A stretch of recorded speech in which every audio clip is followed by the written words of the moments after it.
Orang di pedalaman Kalimantan, Sulawesi itu pertama itu nyari kayu, tapi bawaan hidayat lama-lama bikin masjid. Saya pernah di Korea, ke sana orang nyari uang, niatnya juga nyari uang, tapi akhirnya tersiksa kalau enggak bikin masjid. Karena apa? Karena Allah itu Al-Hadi, zat yang memberi petunjuk. Maka kamu tidak usah khawatir, agama ini pasti jalan ila yaumil qiyamah, karena Allah Al-Hadi. Sama mbok kamu umat mbok weden-wedeni kowe ku amalan ora mesti ditampa, nek ora ditampa mlebu neraka. Ngono mulai ngaji ya tenang ae, tenang santai. Bahkan kadang bilang gini, Pak Yai tadi gak bener, masa ngecap orang mlebu neraka. Kita yang masyarakatnya gak tahu pintunya, Pak kayaknya tahu pintunya. Karena orang itu punya cara. Loh ya betul. Orang Bedui itu kalau ngaji sama Nabi itu lebih unik timbang yang soleh, timbang yang pinter. Sehingga banyak ilmu itu ditemukan dari orang Bedui. Karena cara berpikir itu aneh. Kalau orang soleh, orang waras kan berpikirnya ada aneh, standar. Jadi orang Bedui itu aneh. Pernah suatu saat Rasulullah itu khutbah cerita kiamat. Wah dahsyatnya kiamat kayak apa? Semua orang diam nangis semua. Orang Bedui enggak, lebih cerdas. Ini Nabi itu aneh, cerita kiamat kok udah ada tanggalnya, ini gimana? Orang nangis semua karena dahsyatnya kiamat kayak gitu. Bumi dihancurkan, wus. Pantas sudah nangis dewi-dewi. Ya ono sing nangis pabrik banyune macam-macam ya. Ini kalau kiamat gimana ini perjalanan air kemasan saya kan orang mikir. Mikir dewi-dewi gitu. Tapi ini enggak. Orang Bedui cara berpikir tuh enggak. Malah ya Rasulullah, mata sa'ah. Engkau itu cerita kiamat tapi enggak jelas tanggalnya. Kalau cerita kiamat ya harus jelas dong kapannya. Jadi unik. Jadi cara berpikir sahabat kaget semua loh. Kaget. Karena gak kepikiran. Nabi a'radu anhu, a'radu itu mengabaikan. Banyak sahabat yang menganalisis lam yasma'kan. Nabi memang gak dengar sehingga mengabaikan. Ada yang analisis lagi sami'a wa kariha. Sebenarnya Nabi dengar cuma gak berkenan karena tengah-tengahnya khutbah kok tanya. Tapi si Arabi ini cerdas, masuk akal kan? Misalnya mau pilihan presiden, orang mesti tanya kapan kan gitu. Ya kan? Mau ganti presiden atau ganti bupati, takarannya orang kan kapan? Kayak Mas Akom jadi wali ndak? Pertanyaannya kan kapan? Kalau jatuhnya kan sudah ya. Sehingga tanya, mata sa'ah ya Rasulullah. Lama-lama Nabi diangen-angen, bener juga orang ini. Saya cerita kiamat kok gak jelas kapannya. Ini Nabi menjawab. Tapi karena Nabi orang-orang yang sangat pinter, tanya balik, ma'atattalaha. Lalu kalau kamu berani tanya kiamat kapan, saya tanya balik, ya persiapan kamu apa? Jawabnya santai aja. Fawwah ma'atattalaha kabira sholatin wala siyamin walakinni uhibbuka ya Rasulullah. Saya nggak menyediakan apa-apa, sholat saya biasa aja, maksudnya standar, ya kira-kira 5 waktu pas, ya jenis saya lah kira-kira gitu. Wala kabira siyamin, dan saya puasa ya standar saja pas. Walakinni uhibbuka ya Rasulullah, tetapi saya mencintai engkau ya Rasulullah. Jawabannya Nabi apa? Almar'u ma'aman ahabba. Sebagian riwayat anta ma'aman ahbabta. Jadi hadis itu populer tuh barokahnya wong desa tadi. Andai kan dia punya etika, maka sowan dulu tanya 4 mata. Itu jadi hadis ahadi. Tapi barokahnya dia selonong di depan umum. Zaman Nabi khutbah itu jadi hadis mutawatir. Jadi kadang barang baik itu barokahnya orang yang enggak baik. Maksudnya su'ul adab. Tanya gitu kan su'ul, tapi itu barokah. Akhirnya hadis itu mutawatir karena didengar ribuan sahabat yang mendengarkan khutbahnya Rasulullah. Tapi kalau hadis itu satu-satu kan khossoni bidzalika Rasulullah, khossoni bidzalika Rasul, itu nanti jadi hadis ahadi yang kualitasnya jauh di bawah hadis mutawatir. Jadi barokahnya orang su'ul adab itu ya ada karena Allah yang mendesain ini. Akhirnya kata sahabat, kata Anas bin Malik, mereka itu mangkelnya bukan main sama Arabi tadi karena tanya nggak sopan sama Rasulullah. Tapi setelah Nabi jawab almar'u ma'aman ahabba fama farihu bisyai'in farahahum bidzalika badal. Mereka tidak pernah senang dengan hadisnya Nabi sesenang riwayat almar'u ma'aman ahabba. Barokahnya Arabi Bedui. Makanya saya sebagai kiai ini Bedui saya tak pertahankan ila yaumil qiyamah. Karena umat ini pernah terbarokai oleh orang apa? Bedui. Barokai suladab tadi. Jadi mohon ini supaya majelis ini kan majlisul iltorti Rasulullah, coba terlatihlah mengatakan Allah itu subjek, Allah itu al-fa'ilul mukhtar, Allah itu al-fa'ilul mukhtar, Allah itu yang menentukan alam ini. Dan Allah mensifati dirinya wa annahu huwa adhaka wa abka. Allah itu zat yang memberi orang itu bisa tertawa, dan Allah juga yang memberikan orang itu bisa menangis. Mbok kayak apa kamu neror umat, amal nggak mesti diterima gini-gini, ternyata neng majelis nangis ya, mulai guyu kadang guyu-guyunya ngenyak tenang nih. Daripada apa ya, agak-agak merodok orang yang dohirnya beda dengan batinnya, nggak perlu distatuskan seperti itu. Ya sudah, biasa saja. Jadi nah, fi muqaddimihim, imam besar dalam manhaj ini namanya Abul Hasan apa? Asyadzili. Abul Hasan Asyadzili itu kalau ada orang tanya gini, Beb saya ini susah, sholat saya tidak mesti diterima Allah gini-gini, marah. Nggak usah. Kafa bika jazaan an radiyaka laka ahlan. Sudah kamu ditakdir pernah sujud itu sudah keren. Saya itu andaikan dapat kabar dari malaikat bahwa sholat kamu tidak diterima, saya tidak susah. Bukan karena sombong. Pernah ditakdir sholat sujud ning Allah itu keren. Kayak apa malunya kita ketemu Allah kemudian kita di bumi tidak pernah sujud. Makanya itu Abul Hasan Asyadzili, kowe ora usah mikir sholatem ditampa ora usah mbok mikir. Kowe ditakdir tau sujud itu hebat. Kafa bika jazaan an radiyaka laka ahlan. Cukup kamu mendapat balasan dari Allah, kamu pernah ditakdir sujud. Gak perlu ngaji alim alamas, gowo sawi ngalor ngidul jalalain, keren. Paling gak malaikat pernah melihat kamu, gowo tak kitab kuwedi. Gak penting, paham gak penting. Karena isra bakat paham Mas. Jadi Abul Hasan Asyadzili adalah orang yang, dan itu Al-Hasani ya, dan itu Al-Hasani. Makanya macam-macam, kita yang Al-Husaini sudah kita punya Faqih Muqaddam, punya banyak. Di Al-Hasani yang paling populer diantaranya adalah Abul Hasan Asyadzili. Beliau itu kalau ngendikan sesuatu itu positif terus. Termasuk itu ketika ada orang resah sholat saya diterima ndak, kata beliau, wes kowe sing sempurna ditakdir tahu sujud. Saya itu sebetulnya kadang-kadang yang miris, wes sholatku tompo ta ora, tapi saya sangat sadili. Sangat-sangat sadil. Saya nggak pernah berdoa ya Allah ibadah kami jenengan terima ndak, karena takut kalau doa gitu keterusan itu terus ditompo ora ya. Akhirnya keterusan gitu, akhirnya ngenes. Masa orang pernah sujud ngenes? Lama-lama gini setan masuk, apa artinya saya sujud ternyata nggak diterima. Lu wong kawula kok iskal tentang pernah sujud. Itu kan ibarat gini, kamu ngasih uang sama orang tua kamu, misalnya Habib Soleh ngasih uang Habib Ali, terus apa artinya tak kasih, kemudian beliau tidak terima kasih, itu kan lucu. Terima kasih tidak terima kasih, seorang anak ngasih orang tua itu keren. Makanya saya bangga dengan Habib Soleh ketika beliau mengumrohkan Habib Ali, sudah mendaftarkan haji Habib Ali. Nggak usah mikir diterima apa enggak, wes keren, itu sudah perilaku yang keren, yang hebat. Makanya saya sering tuh, ada orang mau cerai tanya saya, Gus saya ini cerai gak, istri saya kurang ajar gini. Gak usah, tapi bojoku lo judes. Uang di bojoku wis keren, paling gak kowe ra darani jomblo.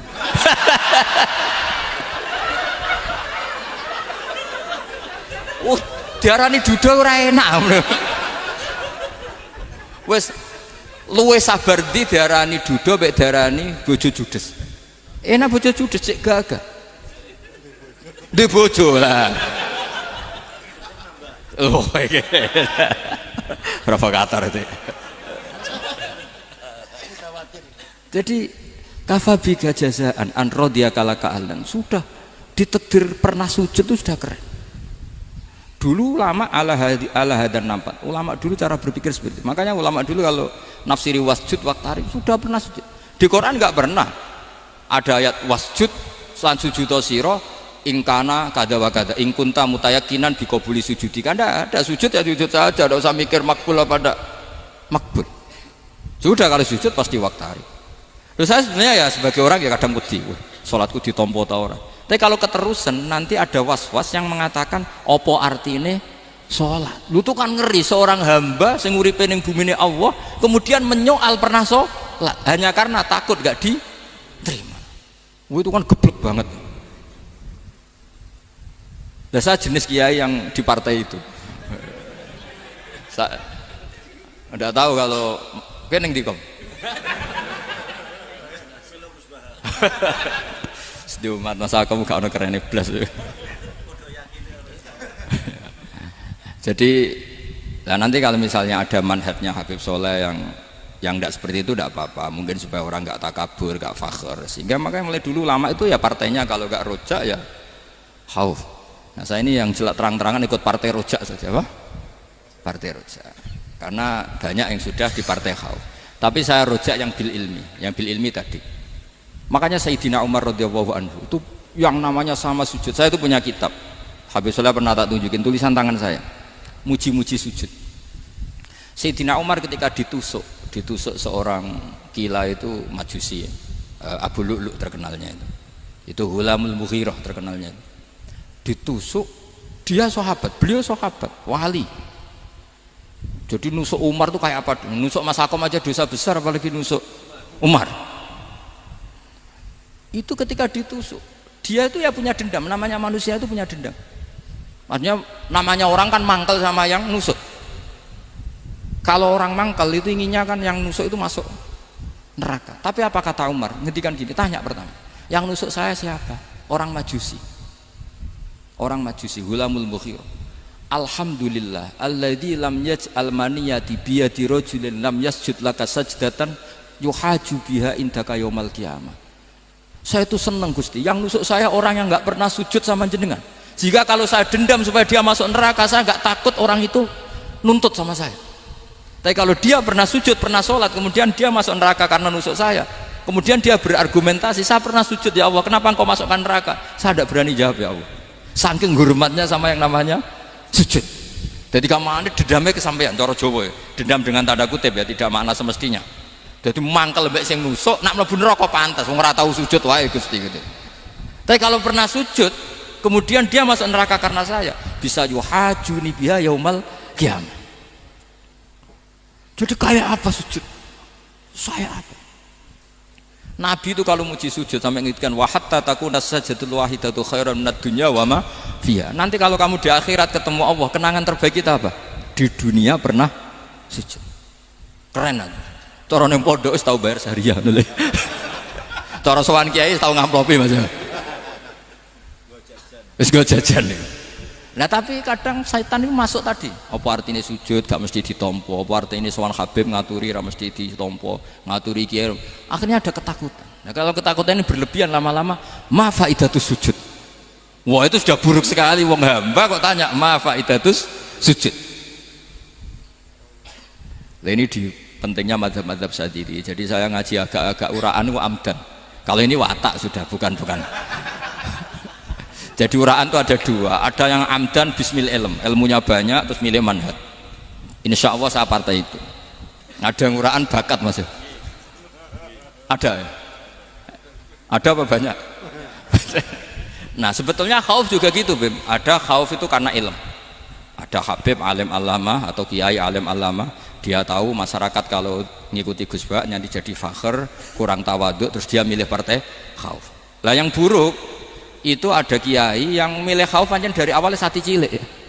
Jenisnya wis sati. Jadi sebenarnya dia tidak cukup ilmunya nerangkan khauf, cuma jenisnya wis sati cilik. Wong ning omah lawang dikunci ono gludak-gludak, ono hantu putih. Jadi ya sama, yang bawa rojak bisa bawaan dablek, yang bawa khauf bisa saja bawaan ati cilik. Nah kita ingin yang bawa rojak ya bismil ilm, yang bawa khauf juga bismil ilm. Ya ono teh Mas, wong sing ati gede, pegawene dua blek, tapi enggak bawaan rojak, memang bawaan dablek. Ada yang ati cilik tapi bawaan khauf. Jadi mengatakan khauf tapi sebetulnya bawaan ati cilik. Nah kita inginnya ndak, kalau rojak ya bismillah kayak Abdul Hasan Asyadzili, kalau yang kampanye khauf kayak Sayyid Abdul Haddad bawaan apa? Ilm. Sehingga kita ini Qul inni ala bayyinatin mir rabbi, semua itu berdasar ilmu sing jelas welo-welo. Makanya semua nabi memaklumatkan apa? Qul inni ala bayyinatin mir rabbi. Jadi semua ilmu syaratnya apa? Bayyinah itu kebenaran ilmiah sing jelas welo-welo. Makanya itu yang disebut Allah Subhanahu wa taala mensifati kekasihnya yaitu Nabi Muhammad sallallahu alaihi wasallam, lam yakunil ladzina kafaru min ahlil kitabi wal musyrikina munfakkina hatta ta'tiyahumul bayyinah rasulun minallah yatslu suhufam mutahhar. Niku Kanjeng Nabi saking cerdase meneh tek wong Islam, wong musyrik, wong kafir ngerti logika yang dibangun Nabi saja kuat infikak dari kemusyrikannya. Makanya disebut munfakin. Orang-orang musyrik, orang-orang kafir tidak munfakin, tidak tercerabut dari akar akidahnya hatta ta'tiyahumul bayyinah. Itu siapa? Rasulun minallah yatslu suhufan mutahhar. Masyhur itu debatnya Nabi dengan orang-orang musyrik. Mereka bilang, ya Muhammad, kita ini urusannya banyak, kasusnya banyak, lalu anda mengajarkan ke Tuhan satu, masa urusan banyak cukup Tuhan satu? Itu gak fair Muhammad. Aja'alal alihata ilaha wahida inna hadza la syai'un ujab. Urusan kita banyak, masyakil kita banyak, muskilah kita banyak, kalau Tuhannya satu tidak cukup Muhammad. Nabi dengan santainya memberi penjelasan, ya sudah gini saja, kalau kamu jadi budak atau pembantu, majikan kamu banyak, semuanya merintahkan kamu, semuanya bikin aturan untuk kamu, kamu suka enggak? Ya gak suka Muhammad, kalau majikan kita banyak repot. Ya sudah, Tuhan kamu itu majikan kamu, kalau banyak perintahnya beda-beda kamu pusing. Ya udah mat, Tuhannya satu aja mat. Karena Nabi bayyinah, orang itu bisa dibalik-balik pikirannya. Dan makanya disebut daraballahu masalah rajulan fihi syuraka'u mutasyakisuna wa rajulan salamal lirajul hal yastawiyani masalah alhamdulillah. Jadi Nabi itu kalau adu argumentasi itu luar biasa. Jadi segampang itu Nabi memberi apa? Argumentasi. Karena beliau adalah al-hujjatul balighah. Jadi Nabi itu gak pernah kalah. Pernah Nabi debat sama orang Yahudi, Muhammad, saya ini turunan Ibrahim, kita ini Israel ya, kita tahu Israel adalah turunan Nabi. Israel nama lain dari Yakub, Yakub bin Ishak bin Ibrahim. Padahal Yakub ini punya anak namanya Yahuda, makanya Yahuda bin Yakub bin Ishak bin. Kita ini yang mirip Ibrahim, bukan kamu. Tapi orang Yahudi itu nggak hafal nasabnya, sehingga mereka bilang kita ini saking baiknya Ibrahim saja pengikut kita. Terus digojlok oleh Nabi, Ibrahim itu buyute Yahuda, makanya digojlok, ha antum haula'i hajatum fi ma lakum bi ilm falimatu hajuna fi ma laysa lakum bi ilm. Kita adu debat itu sudah ilmiah, kenapa kamu menjadi tidak ilmiah? Kenapa Muhammad? Terus Allah menurunkan wa ma unzilatit taurat wal injilu illa min ba'di afala ta'qilun. Artinya gini, kalau Ibrahim dikatakan Ibrahim Yahudiyah, itu sama dengan saya berkali-kali podo karo sampean misalnya ngendikan Mbah Zubair itu pengagumnya Gus Roji misalnya.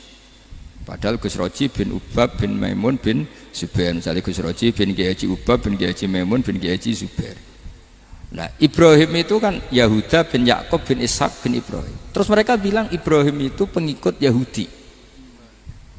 Itu kan kebalik-balik. Kayak Habib Hasan itu pengagum Habib Soleh. Kan Habib Hasan rohnya ini gimana ini sih mbahnya kok dianggap. Nah sehingga orang Yahudi ketika Nabi berdebat beda dengan Nabi Muhammad SAW. Ketika ditanya kenapa kamu yakin agama tauhid, millata abi, karena ini agama nenek moyang saya, millata abikum apa? Ibrahim. Jadi jelas akhirnya orang Yahudi ngerti. Ya kan sama dengan mengatakan tadi Pak Karno itu pengagum Puan Maharani, kan aneh nggak kalimat itu? Mbah Hasyim Asy'ari itu pengagum Gus Dur, gak lucu itu debat. Jadi Nabi itu orang yang bayyinah itu kalau menerangkan kebenaran itu bahkan orang kafir pun bisa infikak, bisa munfakin, tercerabut dari akar kekafiran. Nabi itu mudah sekali merubah logika. Makanya di Quran sering ada kata aro'aitum, karena memang tadi. Nah saya mohon apapun pilihan anda rojak kayak Abdul Hasan Asy'adzili tadi, ketika orang resah sujudnya diterima apa enggak, sholatnya diterima apa enggak, beliau bisa berargumentasi betapa pentingnya sujud. Wes aja kowe iku kawula, tahu sujud iku keren. Sampeyan bayangkan betapa malunya kita kalau kita ketemu Allah kemudian di dunia enggak pernah. Lho paribasane kula mlebu swarga lah iku isin. Mlebu swarga tapi ning donya ora tahu isin. Sama seperti kowe di guru saurip-uripmu ora tahu salam templek isin. Kira-kira seperti meskipun salam templek ora penting. Ya ora penting to, misalnya soleh salam templek 50.000 duwe wis akeh ngono. Nak masakom penting kudu rokok. Itu bukan nilainya kok, betapa malunya kita. Saya dulu mau sarang, andai kan tidak pernah khidmah sama iya malu tenan sebagai apa? Santri. Makanya Sayyidina Umar ketika beliau dibunuh orang, itu pertanyaan pertama, dia pernah sujud enggak? Enggak pernah.